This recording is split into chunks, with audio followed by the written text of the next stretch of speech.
पश्चिम बंगाल एक बार फिर एक मासूम बेटी की मौत ने पूरे देश को झकझोर दिया है। दक्षिण 24 परगना के बारुईपुर में रविवार सुबह उस वक्त सनसनी फैल गई जब गांव के बाहर एक तालाब के किनारे पड़े एक बोरे से 11 साल की बच्ची का शव बरामद हुआ। शनिवार शाम तक जो बच्ची अपने घर के बाहर खेल रही थी, उसके लापता होने के बाद परिवार पूरी रात उसे ढूंढता रहा। मां की आंखों में उम्मीद थी कि शायद बेटी किसी पड़ोसी के घर होगी, शायद कुछ देर में लौट आएगी। लेकिन रविवार की सुबह जो खबर मिली उसने पूरे परिवार की दुनिया उजाड़ दी। बोरे के अंदर मिली मासूम की लाश ने पूरे इलाके को गुस्से और मातम में डुबो दिया। आखिर उस मासूम के साथ क्या हुआ? पुलिस जांच अब तक कहां पहुंची और क्यों एक बार फिर पश्चिम बंगाल की कानून व्यवस्था सवालों के घेरे में है? आइए आपको बताते हैं पूरी कहानी।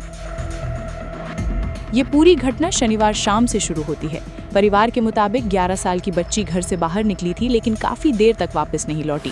पहले परिजनों ने अपने स्तर पर उसकी तलाश शुरू की, रिश्तेदारों को फोन किए गए, पड़ोसियों से पूछताछ हुई, आसपास के इलाकों में खोजबीन की गई, लेकिन बच्ची का कोई सुराग नहीं मिला। पूरी रात परिवार और गांव के लोग उसे तलाशते रहे। फिर रविवार सुबह गांव के पास एक तालाब के किनारे पड़े बोरे में बच्ची का शव बरामद हुआ। शव मिलने की खबर फैलते ही पूरे इलाके में हड़कंप मच गया और देखते ही देखते बड़ी संख्या में लोग मौके पर पहुंच गए।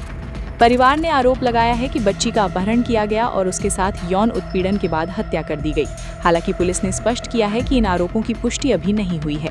मौत की वजह और परिवार के आरोपों की सच्चाई पोस्टमार्टम रिपोर्ट और फॉरेंसिक जांच आने के बाद ही साफ हो पाएगी। फिलहाल पुलिस हर पहलू की जांच कर रही है। मासूम का शव मिलने के बाद पूरे बारुईपुर में जबरदस्त आक्रोश फैल गया। सैकड़ों ग्रामीण सड़कों पर उतर आए और बारुईपुर जयनगर रोड को जाम कर दिया। लोगों ने टायर जलाकर विरोध प्रदर्शन किया और पुलिस प्रशासन के खिलाफ जमकर नारेबाजी की। हालात इतने बिगड़ गए कि कई पुलिस वाहनों में तोड़फोड़ की गई और अतिरिक्त पुलिस बल को मौके पर बुलाना पड़ा। इसी दौरान एक और चौंकाने वाली घटना सामने आई। स्थानीय लोगों ने एक ऐसे व्यक्ति को पकड़ लिया जिस पर उन्हें इस मामले में शामिल होने का शक था। आरोप है कि गुस्साई भीड़ ने उसकी इतनी पिटाई कर दी कि उसकी मौत हो गई।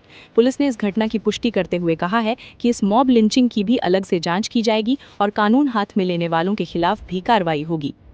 हालात बिगड़ने के बाद प्रेसिडेंसी रेंज के आईजी कांकर प्रसाद बरुई खुद मौके पर पहुंचे और लोगों से शांति बनाए रखने की अपील की।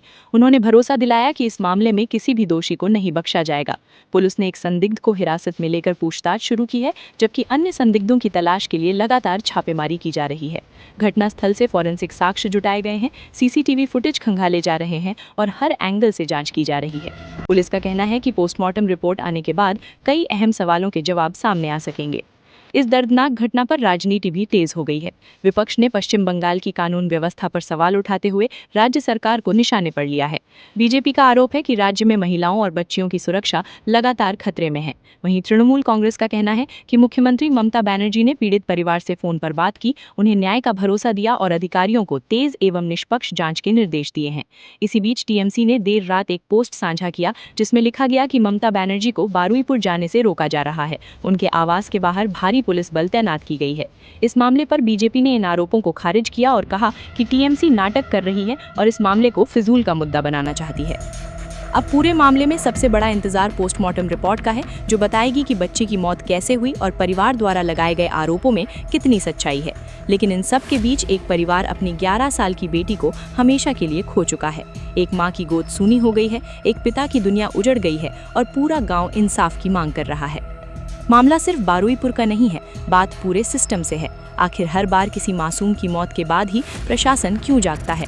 क्या हमारी बेटियां सचमुच सुरक्षित हैं और क्या इस बार दोषियों को जल्द और सख्त सजा मिलेगी? आपकी इस खबर पर क्या राय है, हमें कमेंट में जरूर बताएं और देखते रहें डायनामाइट न्यूज़।